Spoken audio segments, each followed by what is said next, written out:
Fala pessoal, Johnny Lúcio aqui e vamos dar continuidade às nossas aulas. Hoje nós vamos limpar um pouco o código e vamos passar as variáveis agora para o inglês, que acho que é melhor a partir de agora nós começarmos a usar as variáveis em inglês, que é o mais comum e é a melhor prática. Bom, vamos lá.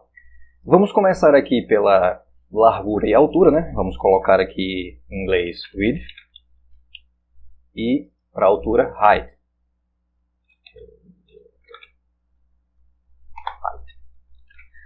Esse cor branca aqui nós não estamos usando, então como vamos limpar aqui, vamos apagar esse cor branca.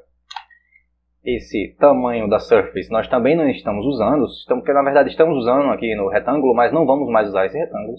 Então vamos apagar eles também. Retângulos, vamos lá, apagar.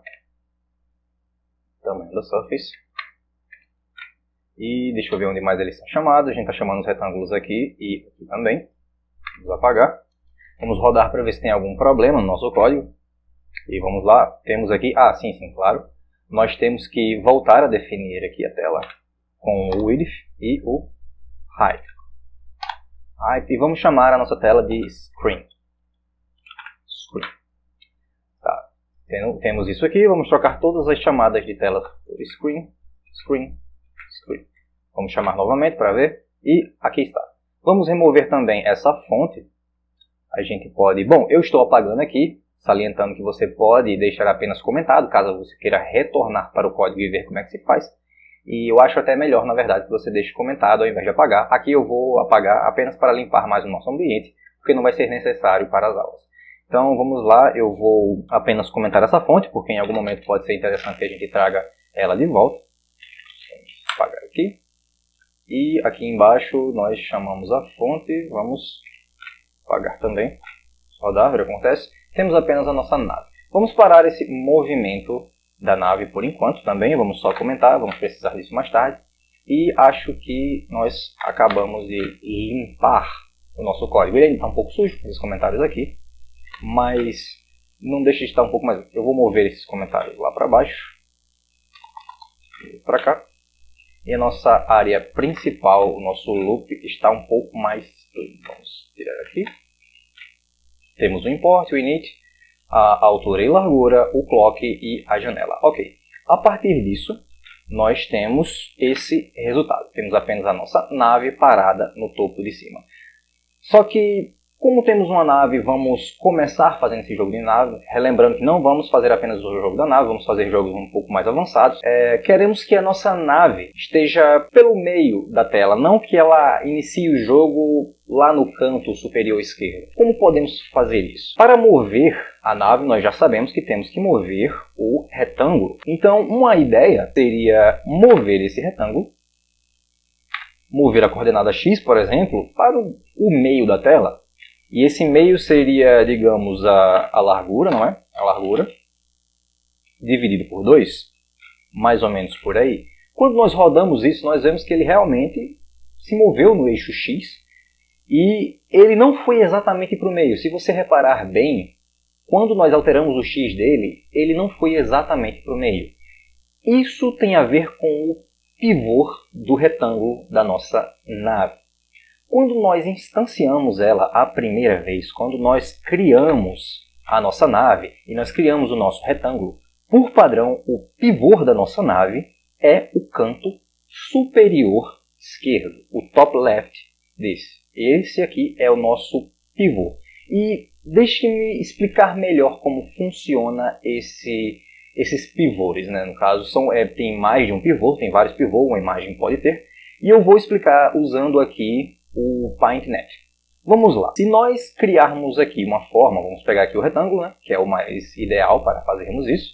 Se nós criarmos um retângulo, o próprio PaintNet vai nos indicar os pivôs que esse retângulo tem. Como você pode ver, esse é o top left, esse é o mid top e o top right, o left, e enfim, temos os nossos pivôs aqui. Esse pivô aqui do canto superior esquerdo é o nosso pivô top left.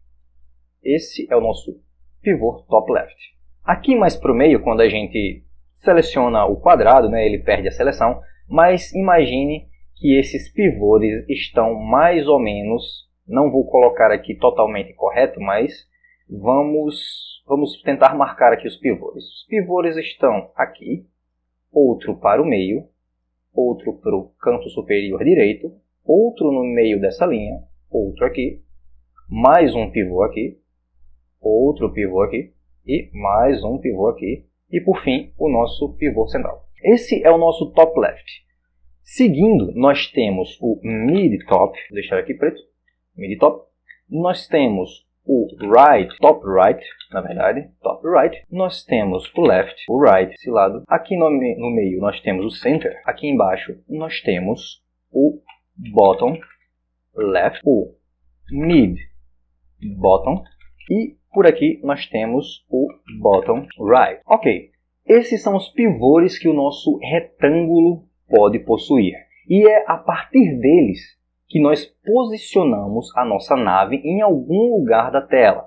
Então, basicamente, por padrão, quando a gente cria o nosso retângulo, quando nós definimos o retângulo para a nossa surface, ele vem por padrão como o top left. Por isso que quando nós renderizamos, quando nós chamamos, ele começa a partir do canto superior esquerdo com 0 e 0. Essa é a coordenada que ele tem a princípio. Contudo, nós podemos mudar o pivô desse retângulo no momento que nós fazemos o getRect, no momento que nós chamamos o getRect, que é nesse momento aqui. Quando nós chamamos o getRect, tem alguns argumentos opcionais que eu mostro aqui, que nós podemos dar para ele. Todos esses argumentos aqui são basicamente aqueles que eu mostrei para você anteriormente, que nós podemos definir aqui no getRect. Um deles é o center. Se nós chamarmos o center e definirmos as coordenadas dele, nós podemos alterar a posição inicial do nosso retângulo, da nossa nave. Lembre-se que é o retângulo invisível que nós não vemos que controla a posição da nossa nave, que é aqui a gente vê no Blitz, que quem controla a posição da nossa nave é esse retângulo. Ok, sabendo disso, cada argumento opcional desse aqui é uma tupla. E como nós sabemos, nós podemos passar tuplas em mais de um valor. E nesse caso, o valor x e y são os que nós queremos. Se nós colocarmos aqui 0 e 0, nós estamos dizendo, olha, eu quero que essa nave seja inicializada, eu quero que você pegue o retângulo dele e coloque o pivô como sendo no centro com a posição 0 e 0. Se nós fizermos isso e rodarmos, veja que agora nós só podemos enxergar 1/4 da nossa nave. Por que isso está acontecendo? O pivô da nossa nave agora é o centro. Só que ao mesmo tempo que o pivô é o centro, nós estamos posicionando a nossa nave na posição 0 e 0 da nossa tela. No caso da nossa tela, a posição 0 e 0 é essa posição aqui, é a top left. Então, ele vai mover esse retângulo para o top left da tela. Então, a partir desse momento, nós só conseguimos enxergar esse quarto da imagem da nossa nave. Se nós quisermos enxergar ela completamente, nós vamos ter que colocar metade do tamanho dela para cá. Se eu não me engano, ela é 64, será? Vamos testar. Vamos colocar aqui 32 no X e 32 no Y. Vamos rodar. E veja, eu acertei, ele tem 64 por 64, então a metade para o X e a metade para o Y é 32 por 32. O que acontece? Ele colocou o nosso retângulo na posição 32 por 32 a partir do centro do retângulo. Por isso que agora ela aparece nesse ponto. Se nós voltarmos e colocarmos aqui top left, não podemos escrever errado, top left, e colocarmos ele como 0 e 0, nós vamos ter o exato mesmo resultado, que esse aqui é o resultado padrão.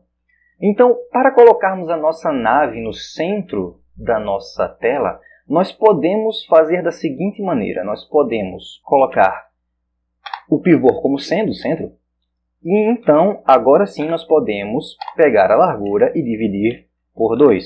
Rodando, nós vamos ver que agora sim nós colocamos ele no centro do X. Similarmente, nós colocamos aqui agora a altura, ou height, vamos dividi-la por 2, que é a metade, você quer que ela fique no centro, então é a metade desse tamanho. Vamos rodar e agora sim ele está no centro da tela. Pode parecer que ele está um pouco mais para baixo, mas lembre-se que o 0 e 0 é a partir desse ponto, ele não conta com essa barra superior aqui. Então, é a partir daqui que você vai poder centralizar o objeto ao qual esse rect está atrelado, ao qual ele está relacionado. Dessa forma, você vai poder movê-lo para o centro da nossa tela. Você pode explorar cada um desses pivôs, fazer testes, colocar valores só para ver o comportamento. Eu até aconselho que você faça isso, ver como é que ele se comporta, é melhor para que você entenda. Você pode colocar esses nomes aqui, basicamente top left, mid top. Você pode procurar também na documentação do Python. Se eu não me engano, já que está em rect, né? Você vem aqui em rect e você vai ver os atributos aqui, left, top e dentre outros. Em algum lugar daqui ele tem, aqui está. Ele tem todos esses atributos que você pode utilizar para modificar as posições. Para além disso, além dos argumentos opcionais, nós temos as propriedades do retângulo. E é a partir delas que nós conseguimos mover o retângulo de fato. Como você pode ver, nós já tivemos uma demonstração disso quando colocamos essa diretiva aqui, que nós movíamos o nosso retângulo numa velocidade de 200 vezes o delta time. 200 vezes o delta time. E ele não moveu. Por que não moveu? Sim, claro. É mais igual. É a posição dele mais a nova posição. Ok. Vemos que isso aqui é uma propriedade do nosso retângulo que nós podemos alterar, que é o seu x. Podemos alterar também a propriedade do y, que vai fazer com que ele vá para baixo nesse caso. Lembrando que o nosso eixo y, no caso da tela, é invertido.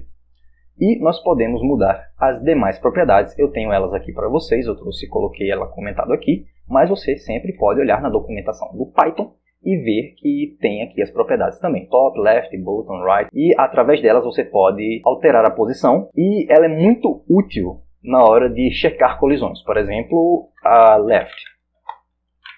Quando nós fizermos isso, você vai ver que o comportamento é parecido, é como se ele estivesse fazendo a mesma coisa, mas na verdade ele não está. Ele está pegando a posição left, o x, na verdade, o x left, e acrescentando essa velocidade. Similarmente ele faz com x, só que esse x está atrelado ao centro, ao pivô central do nosso retângulo. E assim com as demais. Nós temos também o center x, que se comporta similar, e você pode alterar usando qualquer uma dessas propriedades. Por conversão é mais simples que nós usemos o x. A partir dessas propriedades nós podemos realizar todos esses movimentos e é assim que nós movemos um retângulo ou um objeto do qual esse retângulo está associado à imagem. Bom, na próxima aula eu vou explicar para vocês como é que a gente faz para mover esses objetos usando o teclado ou o mouse. É basicamente dessa forma nós vamos movê-los usando as coordenadas do retângulo, mas a partir de uma entrada do teclado, a partir de uma entrada do mouse e por aí vai. Se você quiser já pode ir exercitando nesse meio tempo em que eu trago o vídeo, mas caso você não consiga, não tem problema, eu vou trazer aqui e explicar tudo para vocês como isso funciona, tá? Então, ok, obrigado por assistir, compartilhe com seus amigos, dá um like aí se você achou que isso te ajudou de alguma forma e é isso. Até breve, obrigado por assistir.